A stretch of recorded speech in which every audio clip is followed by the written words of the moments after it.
Hey everyone, Brian Whittington, EBS Growth, and today I wanted to talk about a way of taking your leads, contacts, and account management and really making the best of them. So what we want to do is talk about three things. One is, how do we tier our leads and contacts? Two, how do we segment our contacts and accounts? And three, how do we go about prioritizing those leads, contacts, and accounts? Because it can be a little bit overwhelming. So let's dive right into this. We'll talk about first one, the tiering. So a guy by the name of Ryan Reiser kind of came up with this idea of bucketing, and I fell into it a while back before Ryan couched the terms bucket, but I look at it as tiers. So if we look at the different tiers, I would say that you could do it like this. Tier one would be people that are on the list. So they're their ICP. We think they're our ICP. So they make the list. Number two is they're now human validated. So we believe that from a human, right, we've identified this person as working for that company and being legitimately there, but we've not yet spoken to them. A tier three would be where we spoke to them, but we weren't able to get an appointment with them. So that tier three is going to be somewhere along the lines of, I know that they'll reply by email. I'll know that they'll reply by telephone or through social. So it's some type of an engagement that we've done. Tier four is going to be where we've booked a meeting. If I could write here, if we booked a meeting, but we've not yet sold them anything. And then a tier five would be where they're now a client, right? So they move to a client. So those are the five different tiers that we'd use. So a list would be a potential buyer. Human validated might be an MQL. Spoke to them, that's going to be still an MQL. Booked a meeting, that would be an MQL until they show up. And then once they show up, it's likely an SQL. It's a sales qualified lead that will put them in there. We'll maintain them in that tier four and through opportunity stage, and then move them to a five whenever it's a closed one and it's a client. Now, once they become a client, we look at the second stage here, which is segmenting your contacts and accounts.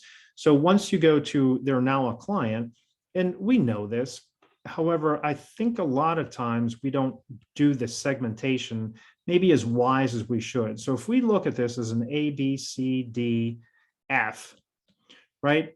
You have to, as an organization, determine how you're going to identify if they're an A. Is it money? Is it size? Do we like to work with them? Do they pay on time? Are they fun? Right? Whatever that A is, and you would want to segment it that way. So it's easy enough to do there on the segmentation side.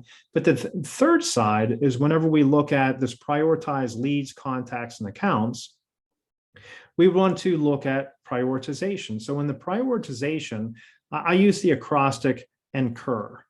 And anchor or incur, however you want to say it, but it's incur. So which ones are going to be new business? Which one is going to be kept business? So that's going to go to a strategic account management, or really an account maintenance. Expand would be your next. And then lastly, recover. So new is oddly enough, or obviously enough, those leads that we want to go after. So that might be account-based marketing or more strategic prospecting that we're going to go towards those new. And then whenever you're looking for the new, I might suggest that you start at tier three to those that we know which communication channel they pick up on.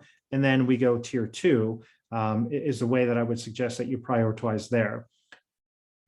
Keep, and I misspoke there. That's supposed to be keep. So let me fix that here. Keep is supposed to be for companies that we know that we have no more cross-sell or upsell. We have maximum share of wallet, right? So that might be an A or A, B, C, wherever they are from a keep perspective. But from a strategic account management perspective, if they're a keep, I'm not going to spend as much time with them. Where I'm going to spend the most time is on my new accounts and expand accounts. And I would start with the expand because that's an easier sale. So let's say, for example, they're a tier or a segment C in terms of revenue or size of an account that we are, but they're an expand. Well, I'm going to spend a lot more time with this group than I am with my keep group. So that gives you a good idea of time management. And then lastly, recover. Who are the companies that we worked with that were, we missed for whatever reason, or something changed and we should go back and recover them? So that would be the third one that I would do. And you could say, hey, I'm going to do this first, the recover second, and new third. Or do new second and recover third, your choice. And then I go to my keep, my maintenance, to make sure that we maintain those relationships. So that's a quick overview of how to take a tiering system, segment your contacts and accounts, and prioritize your leads, contacts, and accounts. Any other questions, reach out to me through LinkedIn, just Brian with a Y, Brian Whittington, ebsgrowth.com. Thanks.